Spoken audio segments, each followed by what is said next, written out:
This is Focus on Africa from BBC World News. I'm Sophie Ikenye. Our top stories. Ebola crisis in the Democratic Republic of Congo. As the number of cases grows, the World Health Organization holds an emergency meeting. Well, these are live pictures from Geneva, where the WHO team have just started a news conference. We'll have the very latest. Is this the end of cash? We have a report from Somaliland, where mobiles are moving money. Tunisia's blue crabs turning a big problem into a business opportunity.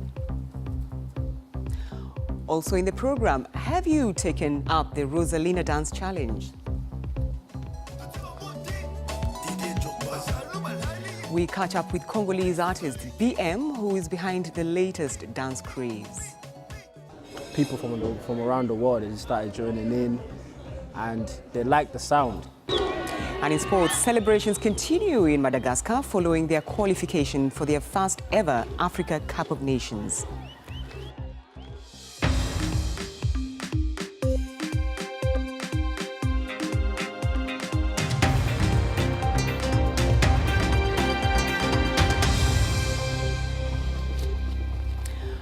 Well, thanks for joining us on Focus on Africa from BBC World News. As we come on air tonight, the World Health Organization is meeting to examine the severity of the Ebola outbreak in the Democratic Republic of Congo. Now, more than 130 people are believed to have died from the virus since July, but local authorities and aid groups say that the number of new cases has more than doubled this month. Now, a second wave of the virus in Beni, North Kivu, has seen 33 new cases reported since last week and 24 deaths. Well, the WHO has warned that a recent spike in violence in that region is hindering the efforts of health workers and increasing the risk of the outbreak spreading further. Well, now these are live pictures from Geneva, where the WHO meeting has just started at a news conference. Let's listen in. Advisory board committee would say, and if they were convinced that this is fake, then they would have good reason to justify that. So that's what we have agreed with him. So we didn't want to preempt anything, and wanted to let the committee to exercise its responsibilities and have the independent recommendation from them. Thank you very much. Maybe we can go to next question. That's Nurit from National Public Radio. Nurit, can you hear us? Yes, can you hear me? We can hear you. Please go ahead. Can you speak about the degree to which you're seeing unknown chains of transmission, and what the degree to which you're seeing it, and what that implies for how difficult and how much longer it may take to curb the outbreak? You can take. We will let Dr. Peter Salama, who is WHO Deputy Director General for Emergency Preparedness and Response, to answer this question. Dr. Salama. Thanks for the question, Nurit. So it's certainly true that over the last 2 or 3 weeks, particularly in and around Beni, a larger proportion of the cases that have been confirmed are coming from cases that are not on known contact lists, and for which we're still investigating whether there are epidemiological links to previous cases. That work is ongoing, so it's very hard to give you the latest data, because every day we make further investigations in the field and link cases that go from the unknown category to the known epilink category. But it's certainly true that particularly since the insecurity increased in Beni and the ville morte, the dead city if you like in French, which resulted in everything being under lockdown for several days, that more cases were lost to follow up, and we're catching up still on that period of time. The press conference there by the World Health Organization, of course, on the Ebola crisis in the Democratic Republic of Congo. Let's go live now to our correspondent Imogen Folks in Geneva. Imogen, we just dipped into that press conference. You were there following developments. What more details have they put out? Well, you heard that the WHO has decided that this outbreak in Democratic Republic of Congo is not, or perhaps better said, not yet a public health emergency of international concern. Now, the reasons they gave for that is that although they have been worried about possible spread into Uganda, possible spread into Rwanda, that there have not been any recorded cases, cross-border cases yet. So at the moment, although the WHO is very clear in the opening remarks just now that this is a situation which is getting worse, the number of cases is increasing. It's not yet of international concern, but that could change. And I think one of the things we heard just in that answer that we were listening into before I joined you was that they are seeing, particularly around Beni, cases coming in which are not on known contact lists. That means that it's spreading in ways that the WHO is not yet monitoring or not yet able to track. Now, that kind of thing is the kind of thing that will be ringing alarm bells. And I think the WHO will be thinking, not yet international concern, but this is something we must monitor day by day, hour by hour, to try and avoid the catastrophe that we saw in Guinea, Sierra Leone, and Liberia a few years ago, when the WHO, as we know, was charged with really being very slow to react. All right, Imogen Fox there in Geneva, thanks for that update. Well, let's bring in Nicholas Lambert from the International Committee of the Red Cross. He is heading up the Ebola response in the DRC. He joins us now on the line from Kinshasa. Thanks for taking time to talk to us. You've heard there the World Health Organization saying the outbreak is not of an international concern. Do you agree at the moment? What have you seen on the ground? Well, the situation in Beni is extremely complex. The ICRC has been supporting victims of armed conflict since 2008. So you definitely have a situation of extreme violence and armed conflict that has been affecting this population for a very long time. So if you add an Ebola outbreak on those already very fragile community, that's extremely worrisome. But as it was said, for the time being, the cases are only being reported in DRC. So we leave it to the WHO to say about the potential spreading in neighboring countries. And Nicola, just paint us a picture of what a day looks like for your volunteers there on the ground. What do they face? Who do they encounter? Well, what the situation that you are facing in Beni is regular attacks by armed groups, even in the center of towns. You have also places that cannot be accessed. You have resistance in terms of some of the communities, some leaders in the communities that are still doubting the Ebola, are still quite resistant in accepting the response. So the volunteers are facing an extremely challenging environment. And the most difficult part is access to the victims and access to the victims of Ebola. So how then do you deal with that kind of situation? How are you getting to serve the people? Well, the ICRC is always trying to have direct contacts with armed groups. We don't use armed escort, and whenever we have contacts, so we discuss with them to have security guarantees, and that's where we can access most of the territory. But we still have some places where we do not have access.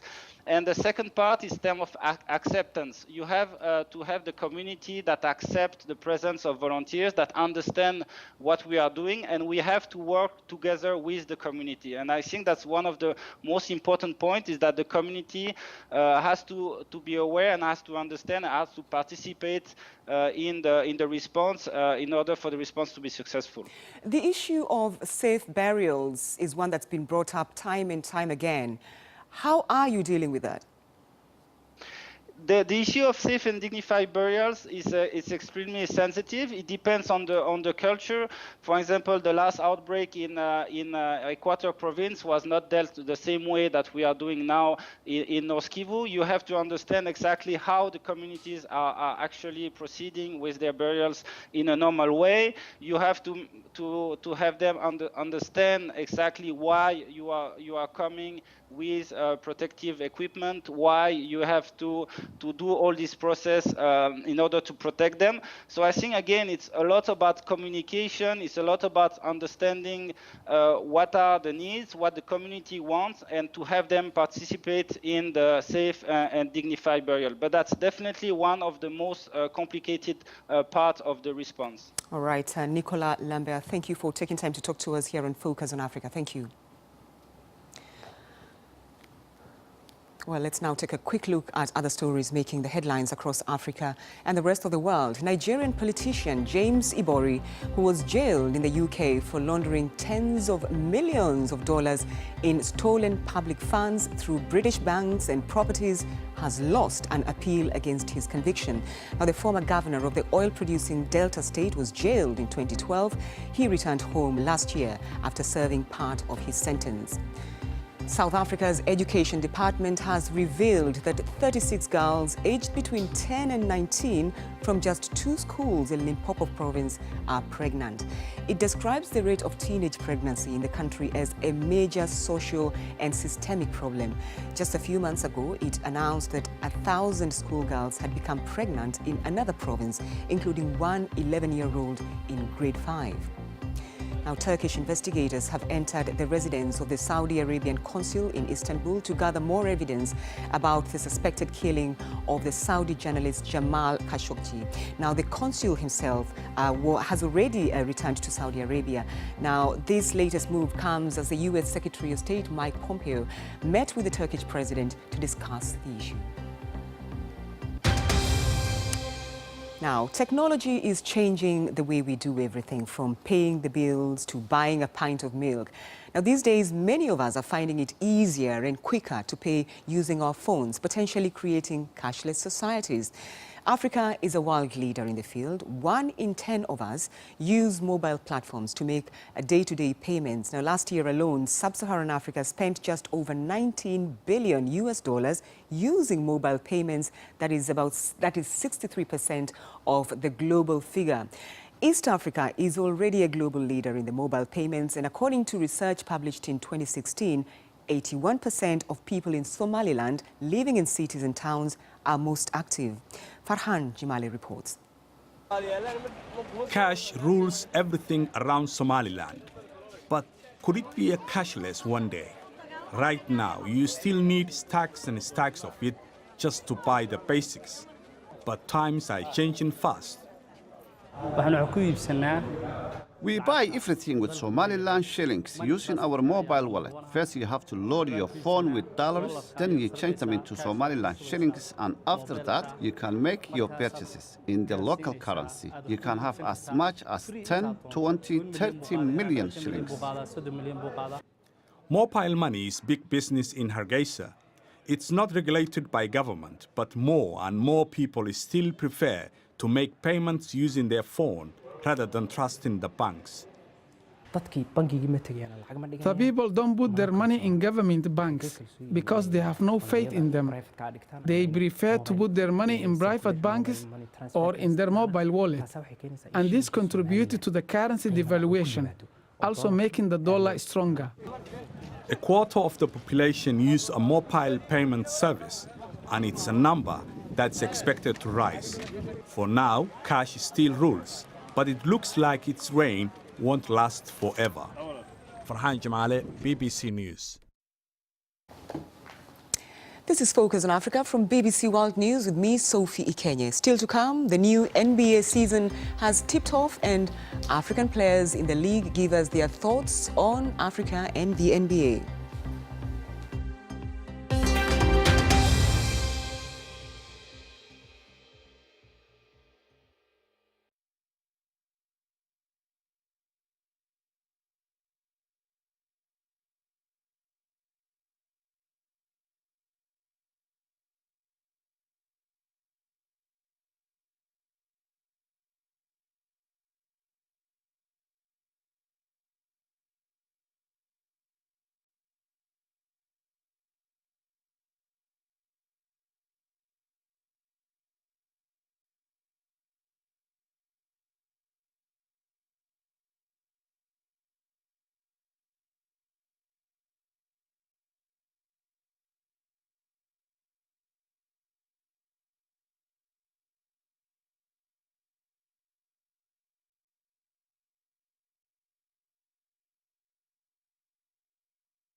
I'm Sophie Ikenye and you're watching Focus on Africa from BBC World News. Now, our next story is a classic example of making juice out of bitter lemons.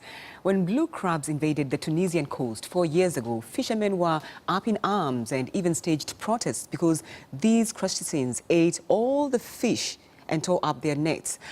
But these falls have now become a crucial income earner for fishermen, and the crab fishing is now a multi-million-dollar industry. Wahiga Mwaura reports. Off the Tunisian coast, the pristine waters of the Gulf of Gabes reveal little about the battle that has been raging beneath. 4 years ago, the fragile ecosystem around these waters was interrupted by the arrival of blue crabs. They made their presence felt by snapping up the fish and attacking the nets of fishermen. Nobody knows how they got here. There is speculation that either their eggs were transported on boats to the region or they arrived as part of a lengthy migration that started when the Suez Canal opened in 1869. When we started finding them, they would be stuck in our fishing nets. The fishermen were surprised to see them. But after they invaded the sea, they became a real pest. This species stops us from fishing. They eat the fish that get caught in our nets, and they destroy our nets. All the parties involved in these sectors of research, profession, administration thought about making a national plan to exploit, valorize, and commercialize this crab, unknown to the Tunisian fishermen. The Tunisian fishermen were then taught how to trap the crabs, and the government began subsidizing the cost of purchasing what was caught. Crab fishing infrastructure was set up, including plans to freeze the crabs, so that they could be transported to markets in the Gulf and Asia, where they were in high demand. One of the key players in crab fishing is a company which is putting to use the experience it gained dealing with an influx of the crabs back home.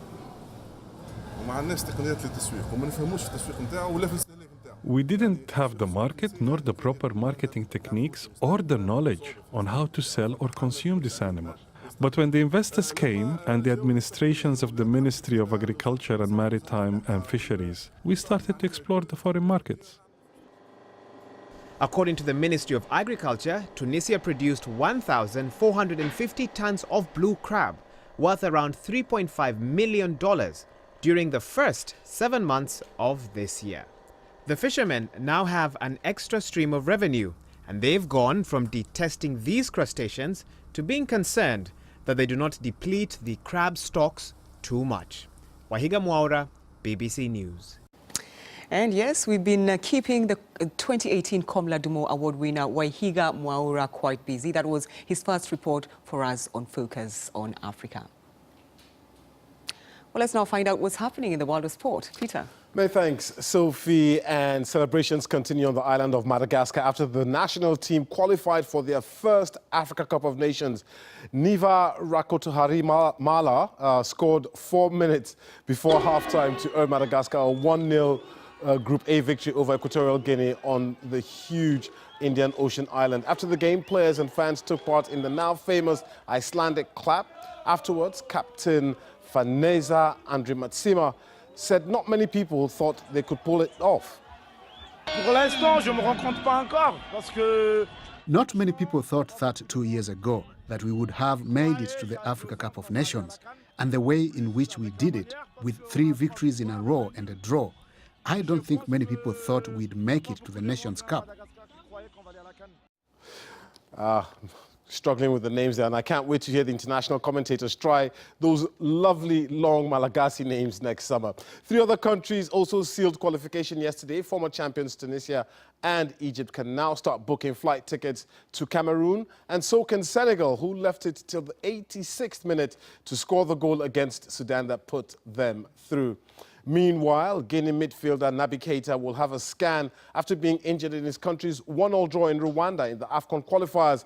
The 23-year-old injured his hamstring and was taken off at halftime. Keita now joins Mo Salah and Senegal's Sadio Mane on the sick bench. And Coincidentally, all three play for Liverpool in the EPL. Mane, we've been told, underwent a procedure on a hand injury today. Now, basketball lovers will be happy this week as it's the start of the NBA season. Every year, Africa's presence in the sport's most prestigious league continues to grow, and some of the players who will be representing the continent have given us their thoughts on Africa and the NBA.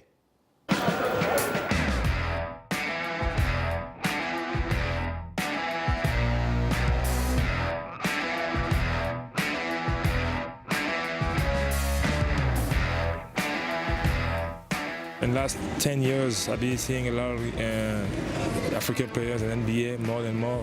And my dream is to continue to have more NBA African players in NBA.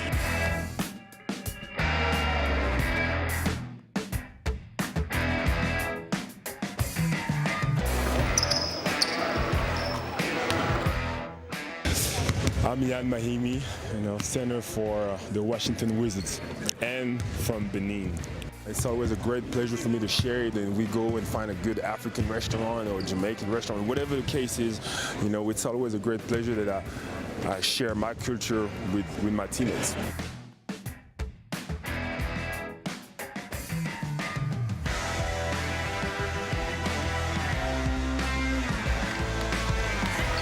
I want to be the best player in the league, and I want people to say that, oh, an African basketball player is the best player in the whole world.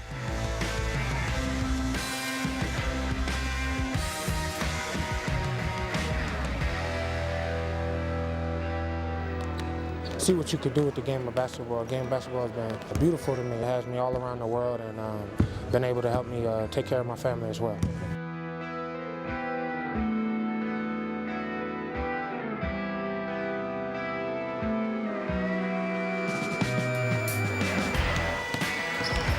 Play in the NBA, we take Africa with us everywhere we go. And being from this continent, it is a source of pride.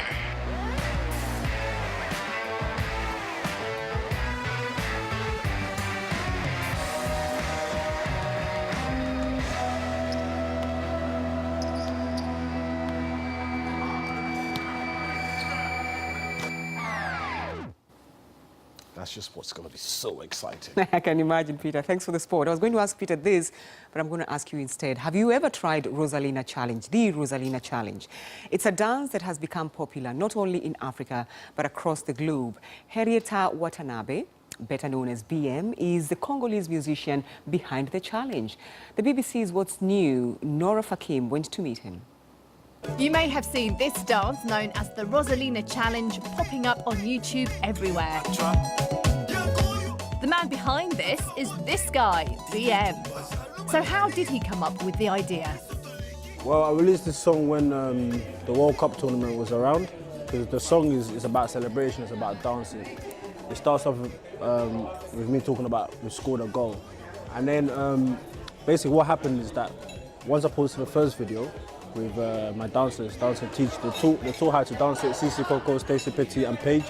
They taught how to dance the steps. I posted it, and then other fan pages, they reposted it. All the big fan pages like dance pages or pages that has a lot of followers. And ever since then, people from around the world, they started joining in, and they like the sound because I'm bringing back the old school Congolese, like rumba, makossa, sakus type of instruments back into their lives. So who is Rosalina? I'm curious. Well, Rosalina is not found yet. I haven't found my Rosalina yet. I'm still actually searching for her. You're going to find out when the video comes out. So we're filming the video very soon, so that's when everyone's going to find out who Rosalina is. Oh, I see. So it's like a story behind this. Yeah, there's a story, yeah. And now it's my turn to do the challenge. Hey. Right. Good. Whoa, freestyle. Okay.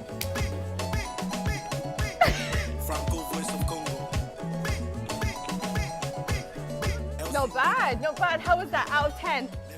You know what? You're very good. Like very quickly. 7, 8? I have to give that Could be 7.5. 7.5. Yeah, okay, nice. thank you. Thank you, BM. That was good. Woo! Well, that's all from the program. From me and the rest of the Focus on Africa team, thank you for your company.